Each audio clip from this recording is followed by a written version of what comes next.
A'udzubillahi minasyaitonirrajim. Bismillahirrahmanirrahim. Assalamualaikum warahmatullahi wabarakatuh. Alhamdulillahirabbil alamin.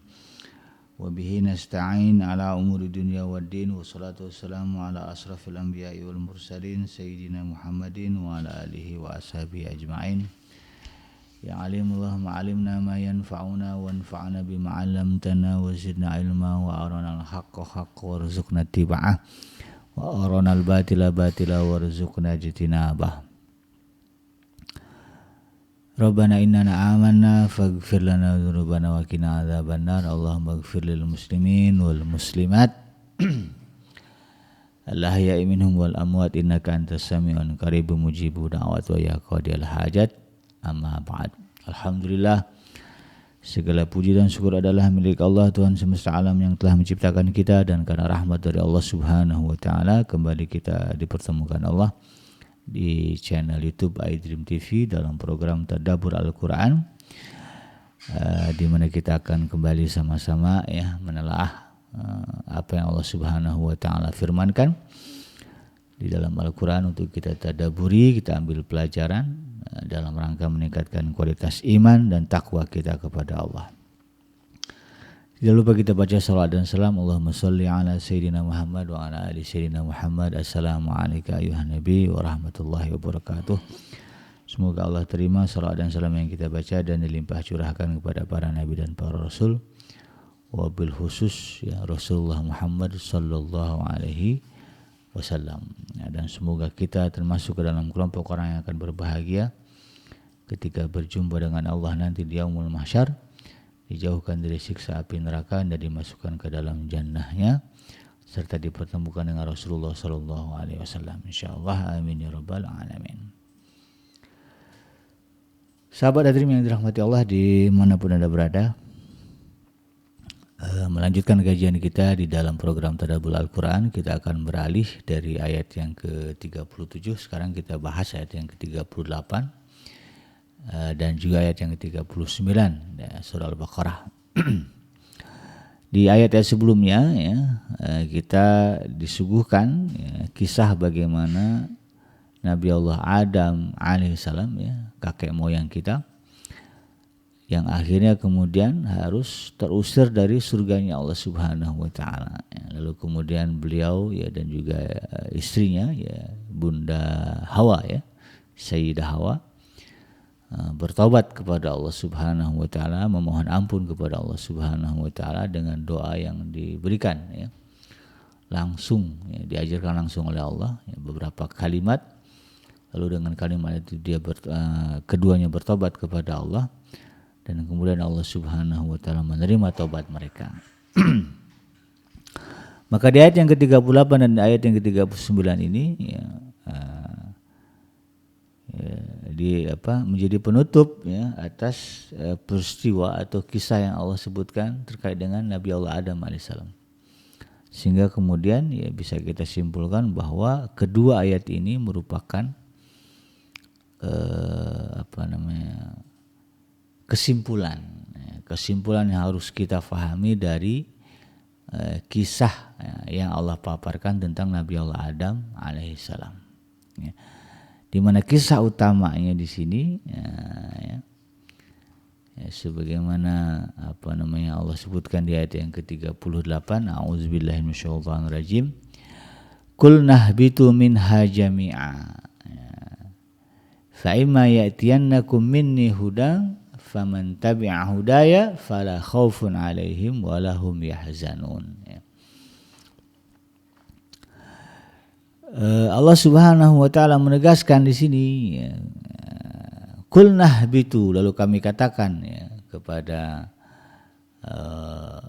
Adam dan istrinya qul nahbitu minha jami'a, turunlah kamu semuanya dari surga itu. Jadi kita tahu bahwa di dalam cerita tersebut Allah mengusir Nabi Allah Adam dan istrinya atas kesalahan mereka ketika berada di surga. Maka semuanya disuruh keluar dari surga. Jadi ini menunjukkan bahwa surga itu punya Allah, surga itu milik Allah, Maka kalau mau tinggal di dalam surga, harus ikut dengan maunya Allah. Harus jadi orang yang dicintai oleh Allah, harus jadi pribadi yang disukai oleh Allah Subhanahu wa taala.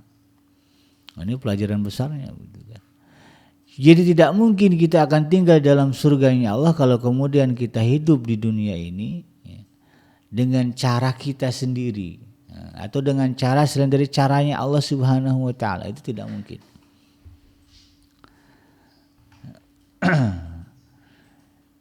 Karena kita yakin ya surga, Allah menjanjikan surga bagi kita setelah kita mati, maka kalau kita ingin masuk ke dalam surganya itu, nah di dunia ini kita harus hidup dengan caranya Allah, tidak dengan cara yang lain.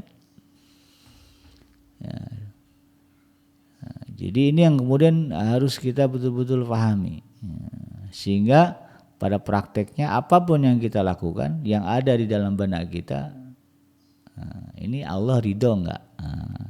Ini petunjuknya dari Allah gimana? Kadang-kadang kita dihadapkan dengan berbagai persoalan yang memerlukan keputusan. Kadang-kadang sifatnya pilihan gitu ya. A atau B, C atau D gitu kan. Ambil enggak nih? Gitu ya. Maka orang-orang yang ingin tinggal, yang ingin masuk ke dalam surganya Allah, yang ada di benaknya adalah bagaimana menurut Allah Subhanahu wa taala dalam hal ini? Diambil enggak nih? Nah, maka yang ada di pertanyaan dia, kalau kata Allah gimana ini? Boleh enggak diambil? Nah, itu kan. Atau justru harus ditinggalkan? Makanya Rasulullah SAW ketika ditanya oleh para sahabat terkait dengan akhlak, tingkah laku keseharian Rasulullah SAW, maka kemudian Sayyidah Aisyah mengatakan, kana khuluquhul Quran. Akhlaknya Rasulullah SAW, tingkah laku Rasulullah SAW itu adalah Al-Quran. Jadi segala sesuatu timbangannya, panduannya adalah firman Allah Subhanahu wa taala. Jadi kalau kita tanya dari mana kita tahu maunya Allah, kehendak Allah, ya dari Al-Quran, dari firman-Nya. Karena Al-Quran ini kan firman Allah Subhanahu wa taala ya. Di situ ya, di dalam Al-Quran inilah ya Allah Subhanahu wa taala yang menjelaskan kepada kita ya, dari A sampai Z maunya dia apa. Allah itu sukanya apa, Allah itu ridhonya apa, aturan Allah itu seperti apa untuk kita. Semuanya ada di dalam Al-Quran. Oleh karena itu kemudian kita harus paham ya Al-Quran ini seperti apa. Jadi dalam bahasa mudahnya implementasi dari statement tadi bahwa kalau kita mau masuk surga harus ikut maunya Allah gitu. Maka implementasinya adalah kita mengamalkan Al-Quran. Kita tidak mungkin bisa mengamalkan Al-Quran kalau interaksi kita dengan Al-Quran jarang atau mungkin nggak tahu ya. Kalau kita ingin tahu maunya Allah, maka interaksilah dengan Al-Quran sesering mungkin. Nggak bisa bikin paham gini, maka akan Allah tegaskan ya, fas'alu ahla zikri in kuntum la ta'lamun dalam surah Al-Isra masalahnya. Kalau kamu bingung ya nggak tahu, tanyalah kepada yang tahu. Carilah kiai, carilah ustadz, carilah alim ulama ya, yang memahami Al-Quran dengan baik lalu kemudian belajar dari mereka. Dan insya Allah ya dalam program ini inilah yang sedang kita lakukan. Bagaimana kita memahami apa yang dikehendaki oleh Allah Subhanahu wa taala atas diri kita. Sehingga kemudian harapannya ya, kita termasuk ke dalam kelompok orang yang diridhoi untuk tinggal ya, dan hidup nanti di surganya Allah Subhanahu wa taala sebagaimana dulu ya nenek moyang kita Nabi Allah Adam pernah tinggal. Jadi di dalam ayat ini walaupun redaksinya Allah mengusir, tetapi karena Allah itu memiliki sifat Rahman dan Rahim, maka kemudian Nabi Allah Adam alaihissalam dan kita keturunannya diberikan kesempatan lagi oleh Allah Subhanahu wa taala untuk kembali ke surganya Allah. Jadi kalau ini lagi lebaran, ini lagi puasa ini kan musimnya pulang kampung. Maka kalau kita analogikan pulang kampung yang sesungguhnya sebetulnya kita pulang kampung ke surga. Karena dulu kita nenek moyang kita itu ya pernah tinggal di sana. Jangan jadi orang sesat. Kenapa sesat? Pulang kampungnya bukan ke kampung, tapi ke tempat lain. Kemana? Ke neraka. Ya. Jadi kan ada dua tempat nanti, ada surga dan neraka. Kalau kita pulang kampung, mudik lah gitu ya bahasanya. Mudik ke akhirat, maka mudiknya harus sampai ke surga. Baru benar, ya, nggak sesat. Nah, yang sesat itu mudiknya ke neraka. Jadi Allah berikan kesempatan lagi ya kepada Nabi Allah Adam, istrinya dan juga keturunannya untuk kemudian bisa kembali lagi ke surganya Allah dengan kalimat di dalam ayat berikutnya Allah katakan fa imma ya'tiyannakum minni huda ya, dan apabila datang kepada kalian petunjukku. Nah, ya. Jadi kalau nanti mau balik lagi ya kan Nabi Adam kan keluar dari surga ini, tentu ada pertanyaan dalam dirinya, akankah saya kembali lagi Tuhan ke dalam surga itu? Nah, dengan segala penyesalannya, maka kemudian Allah katakan fa imma ya'tiyannakum minni huda, ya seandainya datang kepada kalian ya, petunjuk dariku, maka Allah katakan apa? Faman tabi'a hudaya fala khaufun 'alaihim wa lahum yahzanun. Maka siapa yang mengikuti petunjuk yang datang dariku ini, maka dia tidak akan takut, tidak akan khawatir, tidak akan sedih. Artinya apa?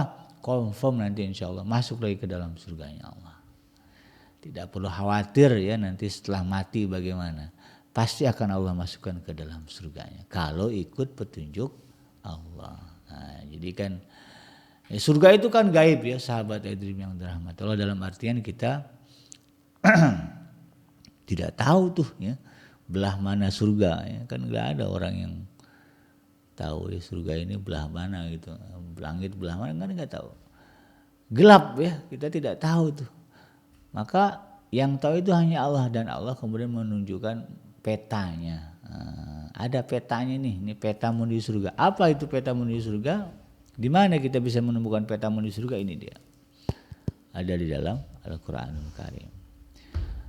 Ya, karena surga itu gelap bagi kita, gaib bagi kita, maka jalan ke situ ya hanya dari yang menciptakannya, dari yang membuatnya. Siapa? Allah Subhanahu wa taala. Maka dalam kalimat ini tegaskan kalau datang petunjukku kepada kalian, nah, maka siapa yang mengikuti petunjuk itu dia tidak akan sedih, tidak akan khawatir.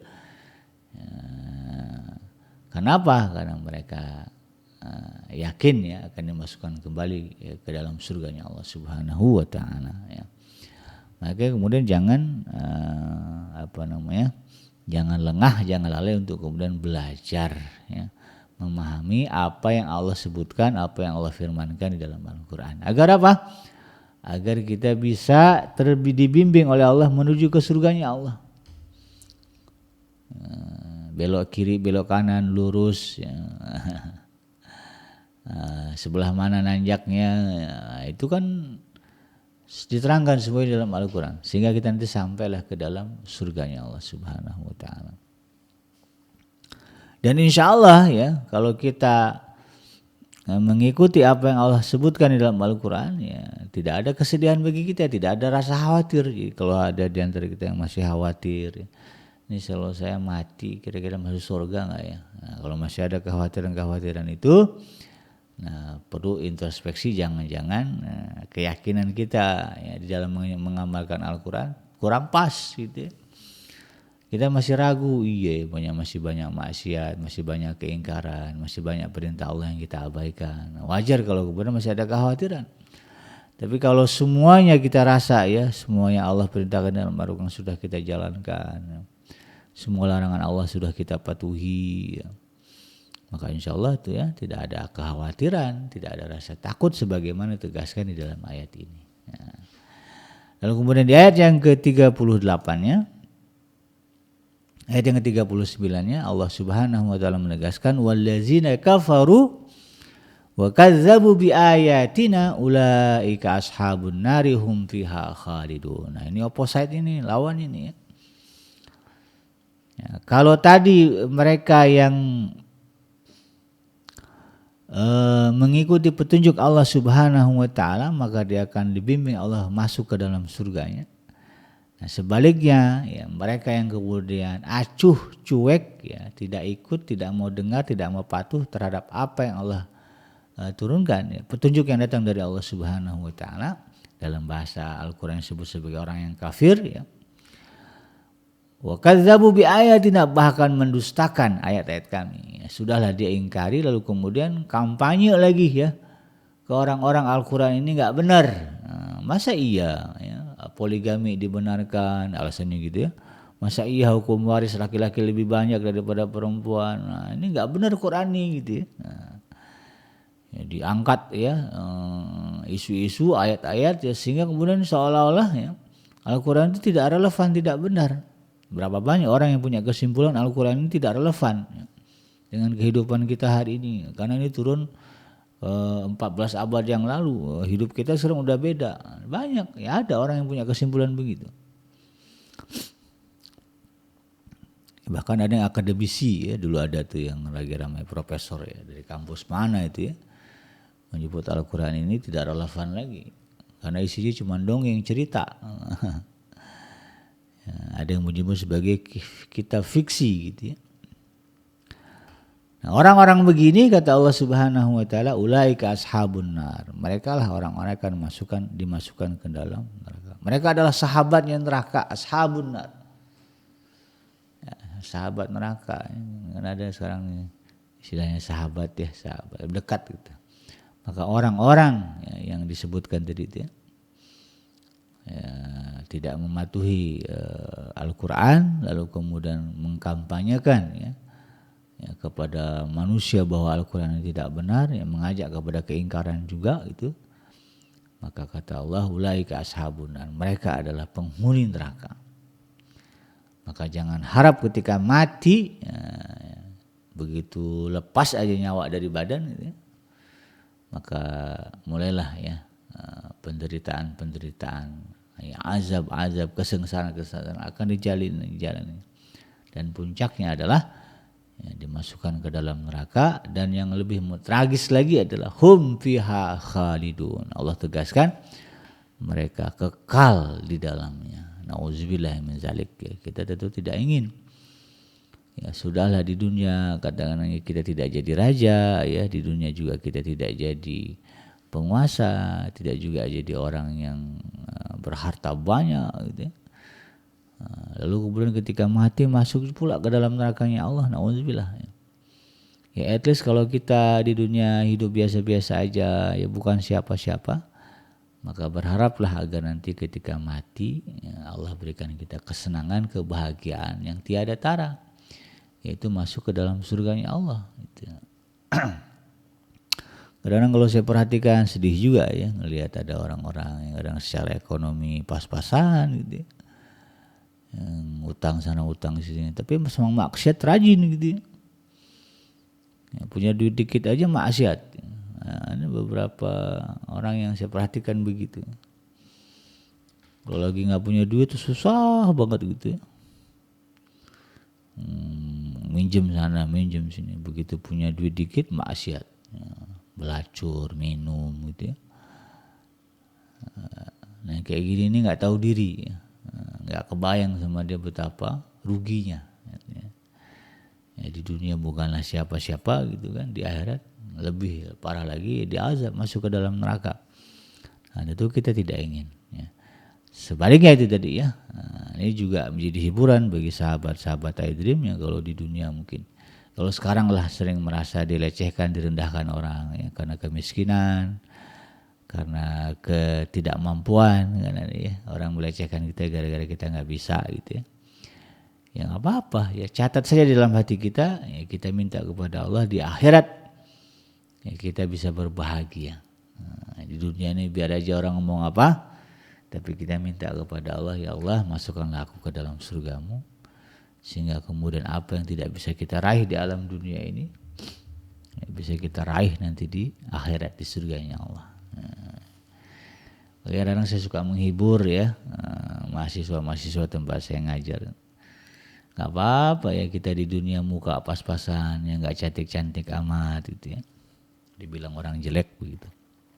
Tapi nanti Allah akan bangkitkan nih ya perempuan-perempuan nih ya, yang laki-laki nih menjadi makhluk yang paling tampan. Nah, ya. Semua penduduk surga itu ketampanannya setara ya. Bahkan mengeluarkan cahaya. Jadi nggak usah sedih di dunia ini dikasih muka pas-pasan. Nanti di akhirat nanti Allah jadikan yang paling cantik, yang paling tampan. Makanya yang perempuan ya nggak usah khawatir nanti kalau istri saya kalau suami saya masuk surga bareng saya, nanti dia ngelirik bidadari dong Ustaz. Cemburu saya itu. Nggak usah khawatir. Nanti ya perempuan-perempuan, ibu-ibu ya, emak-emak ini yang masuk ke dalam surga bareng suaminya, maka dalam pandangan suaminya, ya, dalam pandangan seluruh penghuni surga, ya, ibu ya, adalah wanita yang paling cantik. Ya, logikanya nggak mungkin lah. Ya. Suami kemudian berpaling kepada yang lain kalau ibu menjadi yang paling cantik. Itu ya. Kalau memang begitu. Tapi yang saya tahu di dalam surga itu tidak ada sifat buruk, semuanya sifat baik. Cemburu itu kan buruk ya, maka nggak ada cemburu di sana. Settle urusannya ya. Jadi kurang lebih seperti itu. Ya, kita berharap kepada Allah Subhanahu Wa Taala agar kita dimasukkan ke dalam jannahnya. Dan jangan sampai kemudian kita dimasukkan ke dalam neraka Allah. Nah, karena itu dalam sebagai pelajaran di ayat yang ke-39 ya, kita menjaga diri kita dari kekafiran. Kekafiran kepada apa yang Allah turunkan. Kadang-kadang kita berpikir kalau kafir itu ya enggak beragama Islam gitu ya.